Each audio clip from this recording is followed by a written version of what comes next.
Welcome to the Healing Dreams Project, exploring projective dream work for your health and wholeness, with hosts Billy Ortiz and Dr. Royce Fitz. I'm the producer, Viviana, and today we will explore dream moments. Today's topic will be specifically the passing of loved ones. When we have loved ones who have passed and they appear in our dreams. So, welcome to today's episode. Billy, can you start us off? What is it? What does it mean when the somebody who has passed and has left our life, and all of a sudden they appear in a dream? Yeah, this happens so frequently for so many of us. And I would say at first, when we have those type of dreams, there's a layer to it that, yes, I would say there is a possible visitation for my loved one because we're outside of time and space. So that those that have passed on know that we're more receptive in the dream state. So there's that layer. But then I always try to encourage people to go deeper with it because why is it that I dreamt of my loved one on this particular night? Why is it that they happen to show up to me at this particular moment? And also, what else happens in the dream? And this is where we get into that part of the toolkit. All dreams, there is no such thing as a dream with only one meaning. All dreams have multiple meanings and significance. So like I say, I like to say multi-layered and multi-dimensional. So the dream, yes, on one layer is a visitation from my loved one to let them know they still care about me and that they're okay. And the other part is why this dream now? Why this particular dream now? And Royce, what would you add to that? Well, as Billy was reflecting, part of where I went, and it's in relation to the diversity of people that I work with uh, that have dreams. And many people that I work with are very linear. Mm. And I work with persons who are very comfortable in being atheistic and having no sense of afterlife Mm. and or just don't know. Depends on who they are and what their philosophical and spiritual leaning is. So when we have a dream about a loved one that has been deceased, or someone from a long time ago that we know is deceased in this world, Mm. um, we need to I need to be uh, honoring of how it is they're thinking and feeling about this process, because it may not be, and it certainly is not for many people, a visitation. Now, is it a visitation in the literal sense? Uh, perhaps we need to be open about that. Now, again, a literal belief that the dream is a visitation of my passed away relative. So we have to be careful about that. As Billy is saying, okay, that may be very true. And what else does this dream mean in my deeper unconscious, in my connection with others, consciously or unconsciously, or the web of life, however we wonder about that? We need to also be curious about how might this dream be coming?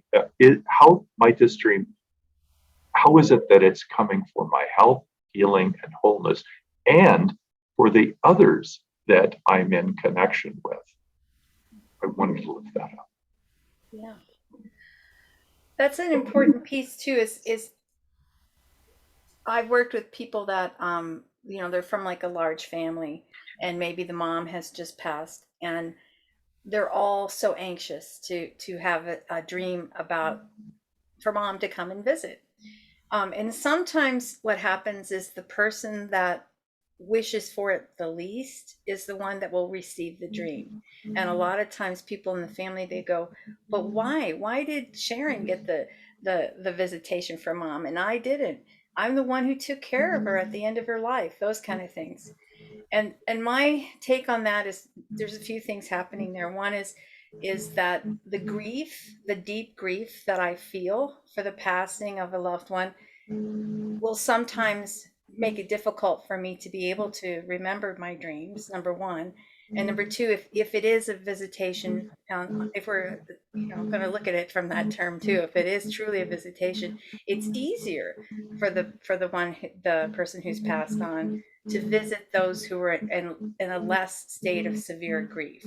So I mean, I've seen it happen over and over and over again, and what they often the loved one will come with a certain message for maybe another one of the siblings or another one of the people in the family. And so they relay that message to their other family member.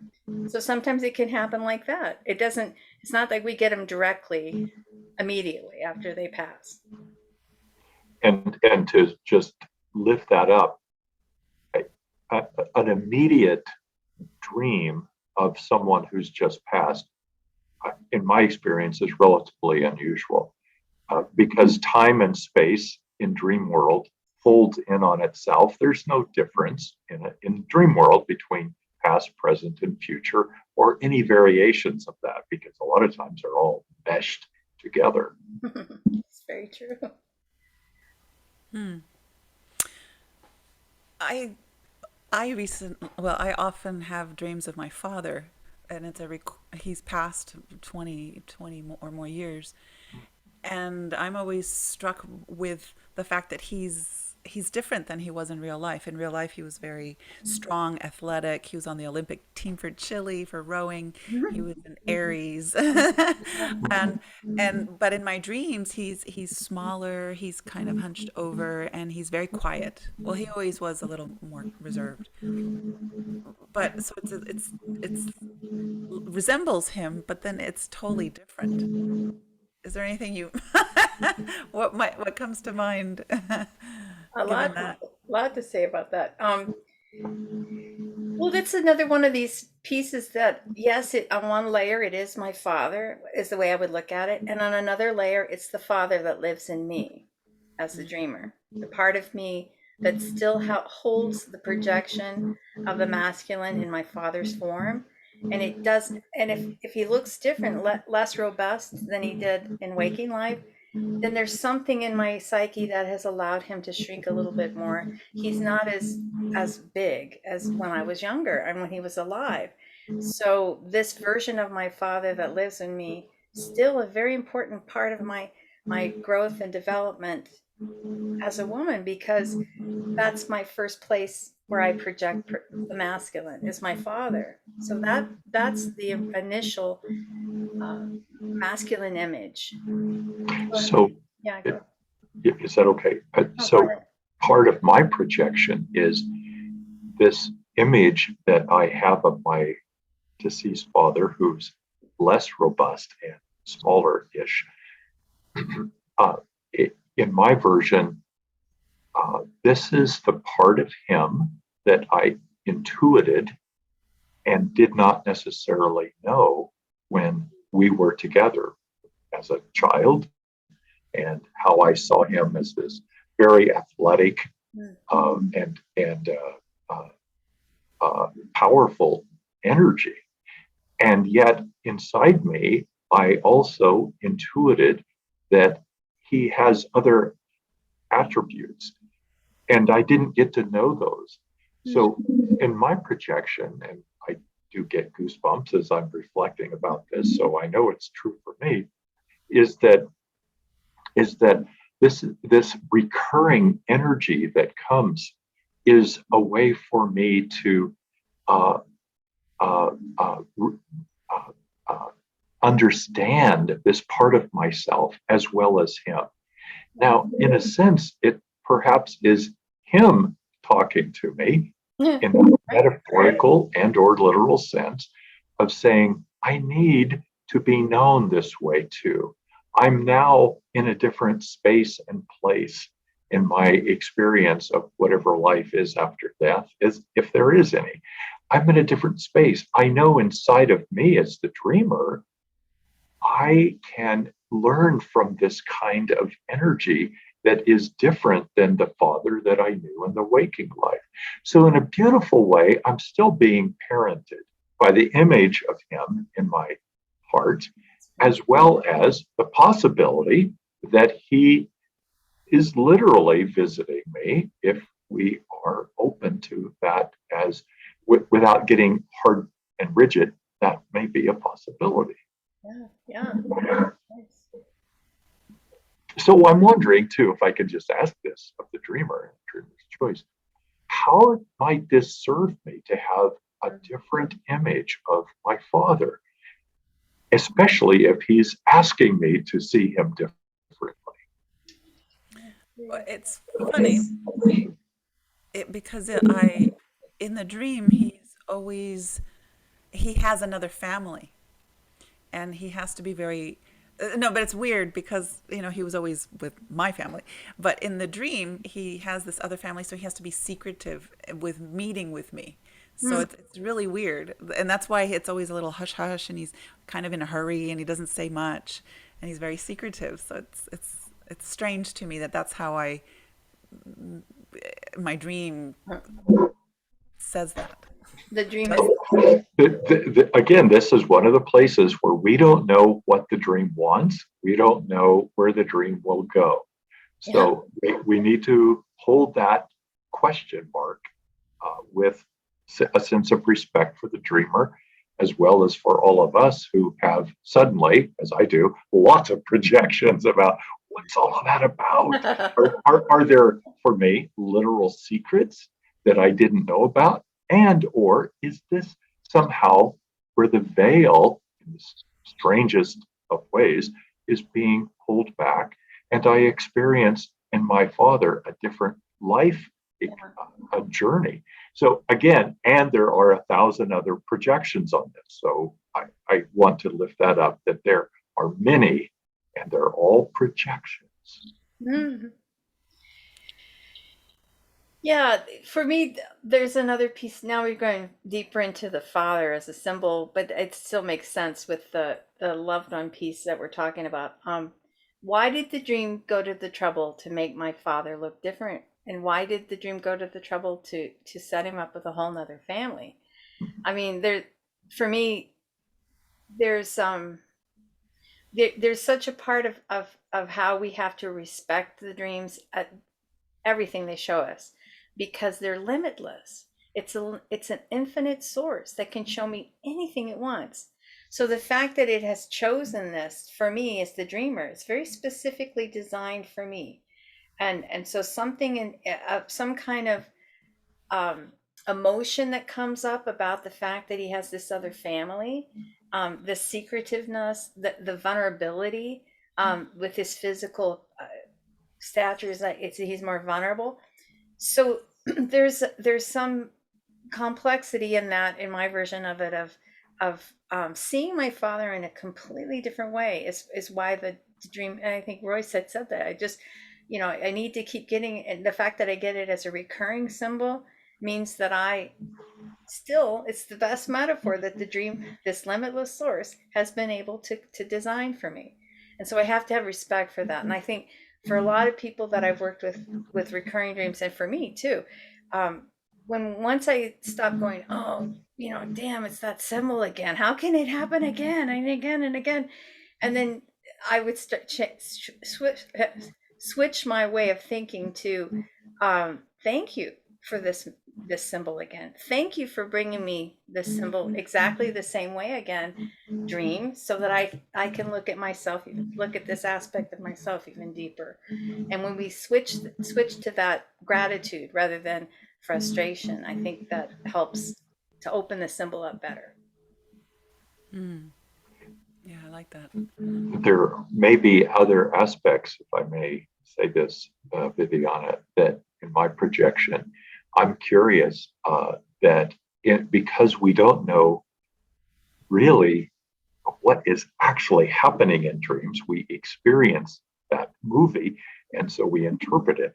How, I'm wondering in my dream is, are these other relatives that I may not know that are appearing in kind of my family and or friendship lineage that's connected to him, so that these are groups of relatives and or friends that are important in my lineage. Wow. That's a very interesting hit. I never thought of that. That's great, Royce. Yeah, these are people these are some of my ancestors that I don't know. So maybe that's part of why, yeah. Is it like he's married to somebody else in the dream? So he's married and has other children. And so, yeah, but I had a huge aha with what Royce said. There's something about actual um, biological relation that's there. That's not so, again, not so literal that he actually had another family, but more of that I can see from his family tree that there's more involved. And so if this is possible in dream world, and it is because I dreamed it, uh, how might this dream be serving me or wanting to serve me? Yeah. I often say the dream loves us. The dream loves me, does not intend to punish me or embarrass me or humiliate me. Although I may feel those feelings in my dream, that's not the intent. How might this image be trying to help me? What might the story be doing to help me? Now, also, I'm getting my own goosebump. I when I've worked on dreams like this with our friend Jeremy, one of the things he would say is that ancestors come rushing out of the woodwork or coffin work or whatever. And because when we are growing, Yeah. they get excited about this. Is that literally or metaphorically true? Doesn't matter. It is true in my experience. So they rush to the energy that I'm changing, I'm growing, because they change and grow and heal as well. So the circle of life is a nurturing and nourishing circle. As I grow, they grow. As they grow, I Well said. Yeah, beautiful. grow. I'm curious about the dreamer now. Well, it brings up, I know that on my mother's side, there are ancestors that I have no idea about. I don't know about my father's side because he left earlier and I'd never asked him. I did ask my aunt. So anyway, it is fascinating to think about Yeah. the extended family. What always strikes me as when I had this dream, it's almost a recurring dream because it's the same thing that comes up and it's the same message. It feels like every time, and it's the same strangeness of uh, having to be secretive because we don't want to get his family upset or his new wife upset or whatever. And then I wake up and I just don't understand. I don't know. Yeah. I never understand what the dream is trying to tell me, I guess, Yeah. or what he's trying to tell me, because he seems so different. Yeah. Well, in my experience, I'm going to just continue to have the dream until I have some type of breakthrough that shows me, oh, that's it. I mean, the oddest things can come to us, from um, again, I would step outside as much as I could from the literalism of the family, of it actually being a marriage and children and a whole nother, and I would step outside the literalism of that and say and think to myself, what other metaphors could that be related? Like, what was my father married to, for instance, rather than married to another human woman? It would be like, what thoughts, feelings, ideas, attitudes was he married to, which was like his other family. Those are kind of the ways that I would look at it if it were my dream. Wow. Yeah, I like that. And building on that, on building on Bile, what she in her wisdom is sharing, I, this is all inside of me as the Right. dreamer. So my lower regions of the brain want to interpret this. This is my daddy Mhm. and his new wife and his kids or whatever. If I can also wonder, how is this me? What slice, what pieces what aspects of it are these aspects wanting to become known in me? Right. And I am ready because I'm dreaming. I'm not yet understanding it. I love that Billy said this is one of the times when the dream is gracious. It keeps on giving because it's important to my heart and soul to pay attention and to keep having this dream. So, what part of this is a story about me as Hmm. well as about him? Wow, I like that question. That's an important piece. Oh, it's a lovely dream, a little gripping, Uh-huh. a little startling, and lovely. Yeah. You know, go ahead, because I No, was I going was to. just going to maybe steer it to not, since the topic is passing of loved ones, how about the passing of a ex lover and dreaming of them? What would you have to say if that were the case? Well, it's the same thing as I said before. It's like on one layer, I always look at it as a possible visitation dream, and those can be extremely vivid. I've had them where it's like the person. I mean, I've had variations of it where it'll be like a very dear friend of mine that passed a few years back, and they look so great in the dream, and I'm like, oh, so excited to see him. And sometimes it occurs to me, oh, that's Liz, but Liz has been dead for quite a long time. And then I get this kind of sense of excitement. And I'm going to just kind of go off on some tributaries here, and I'll get back to your question. It's that there's this idea of like, oh my God, this is so great. I'm dreaming about her and I can hug her and I remember her so clearly. So I think it's true on that layer to appreciate the fact that it could, they're doing their best to visit. But again, as I said before, what else is happening in the dream? You know, what other events and people appear? Um, so when we dream about our partners, our love, our significant others, I think about that part of me that I projected so strongly onto my partner, because we do it, we can't help but do it. I mean, that's gonna, it's one of the reasons we fall in love is because we project something that's missing within us onto the other person, and that can be good and bad. There's a lot of dance that goes on with that.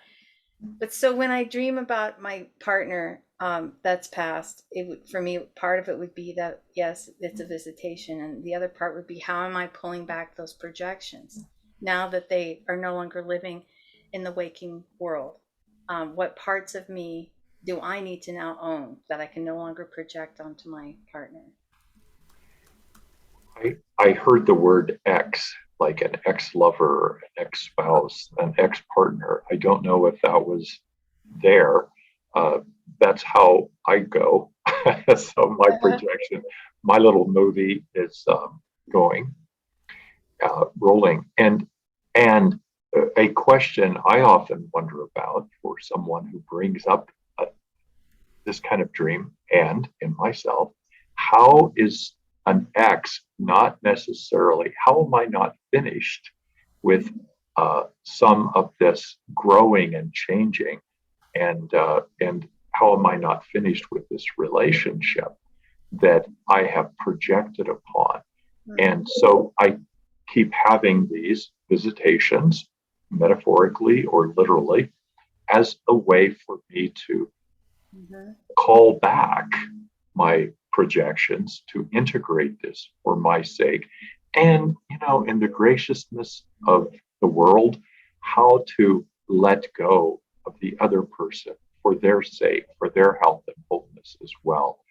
And so that I don't blame and or yearn for in a way that is not healthy for me or for them.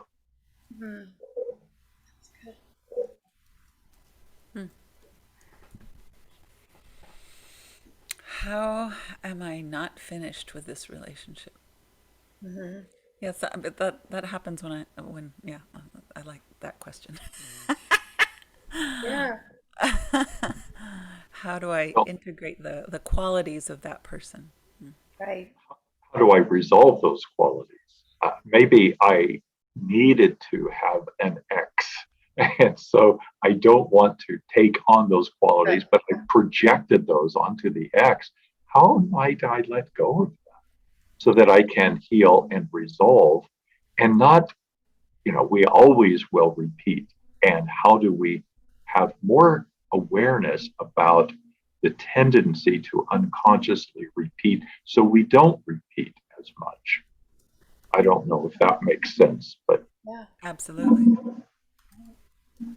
Yeah. Yeah. Wow.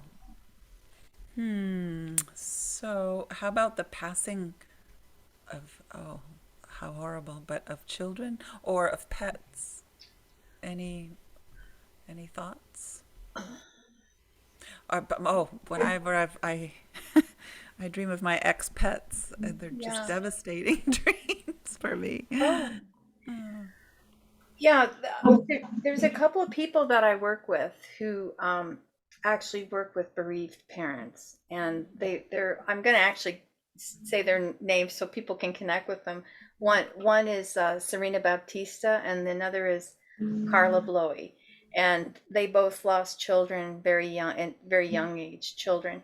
One from an accident, one from an illness, and they offer dream groups for bereaved parents and it's a really powerful, and they and also do presentations and lectures and travel around the world and everything. So there are people that, so if anyone's listening to this and that happens to be something that's happening in their life and they have lost a child and they're dreaming about the child, I recommend both Serena and Carla. um, and you touched on it a bit with the pets. just a second. We need to make sure that's in the show notes so that people can see it. Oh, sure, of course. Yes, I'll thank you. add their websites and stuff. There's a thing with our pets and with our children too. It's about unconditional love. So when when we lose a pet, there's a whole different kind of grief that takes over us, because it's as though we've lost this very personal, intimate conversation of love that we have with our pets, and of course with our children too. So I would add that to the part of, it goes, it's the type of love that expands beyond the personal into the transpersonal into the collective. So it's when I dream of my pets, or if I was a parent who had lost a child, I would also look at that layer of it as well. Am I providing myself with enough unconditional love, and is that part of the dream message? Wow, what a beautiful wonder. Yeah, great reminder. I mean, am I providing myself with enough unconditional love? Yeah, that's why it's so devastating when we lose our pets, because we can be in any mood whatsoever and come home, and our cat or our dog, they're going to love us. They come up and give us and snuggle with us, and they know when we need healing. I have a friend who has a cat. We call her the healing cat. And so whenever any of us are staying over and we have like a particular issue in our life that we're heartbroken on, and she comes and just curls up on our chest and lays on our chest, and she's the healing cat. So they can read, and children too, they can feel things, without nonverbal. They can have nonverbal responses to our pain. Mm. The loss of a loved one and the loss of a child is, as far as I can imagine, is one of the, if not the most devastating grief experience that a relative and a parent has.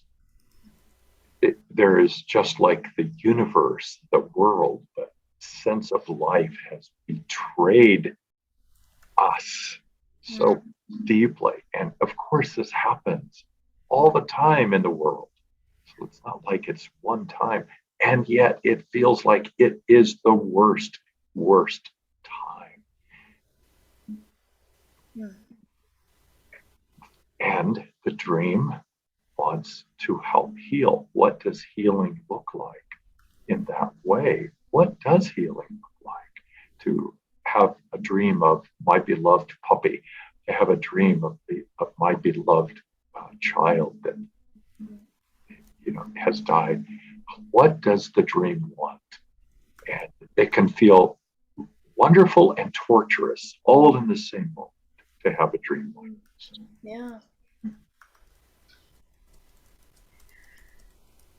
Yeah, that's so true, Rose, what you just said, wonderful and torturous. And I think that's another piece of dreams that's so important, is to help us embrace paradox. The paradox of, I'm so pleased to see my child who's passed on in my dream, but I'm so devastated at the same time. So can I be joyful and in pain at the same time?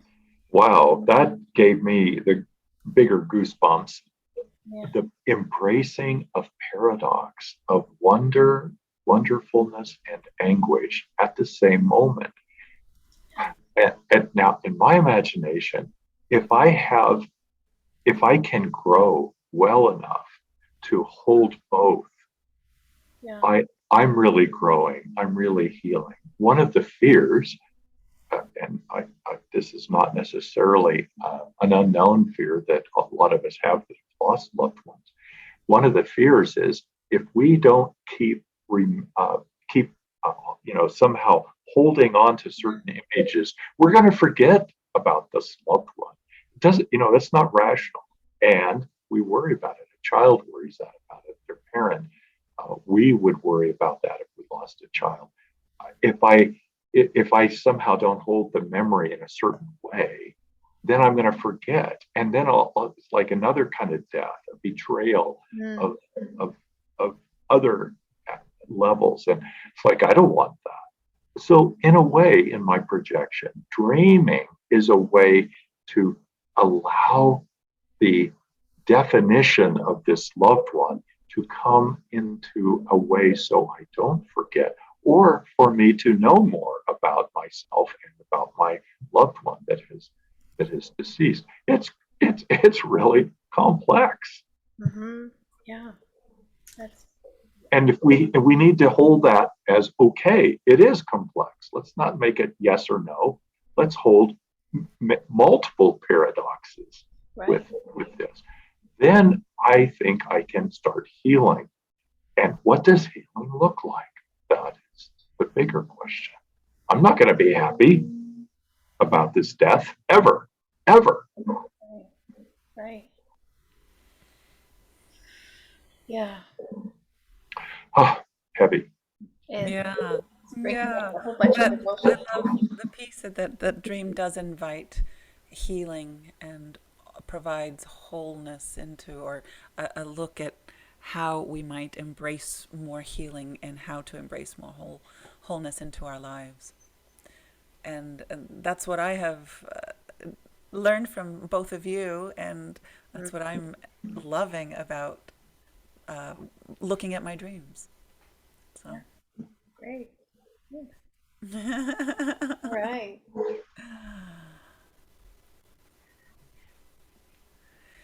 So,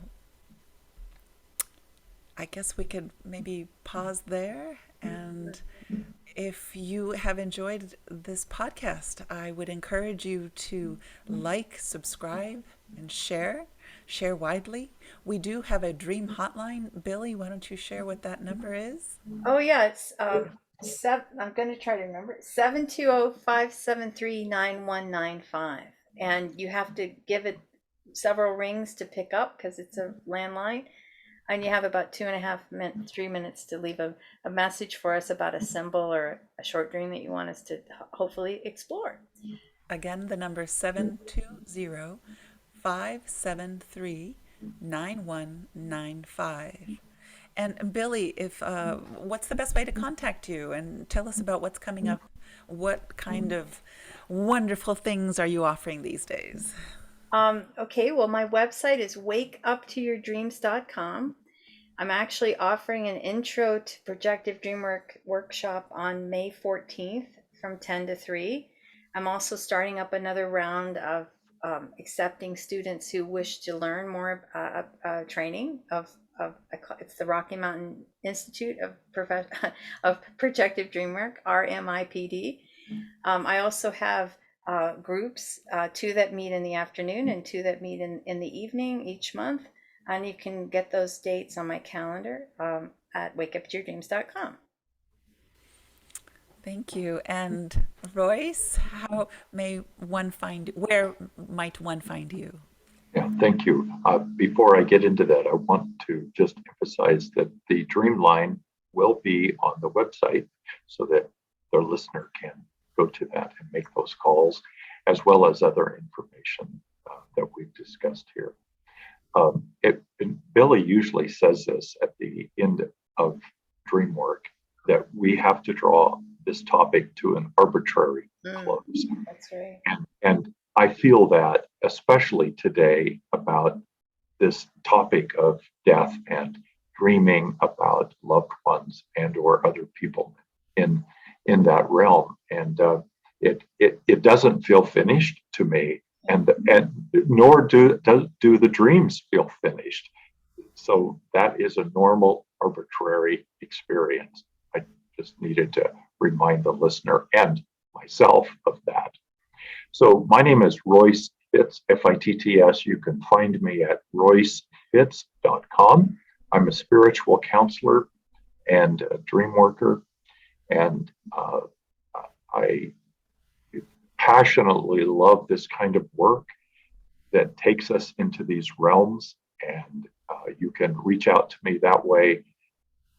We can explore working together, whatever that may look like, in the realm of your own health, healing, and wholeness. Sometimes it revolves only about dreams, and other times it truly goes into the waking life adventures, both painful and joyous, that we all have. So thank you. Mm-hmm. Well, thank you so much again. This has been Healing Dreams Project. I'm the producer, Viviana. I can be found at viviana.org, viviana.org. We are exploring projective dream work for your health and wholeness. See you next time.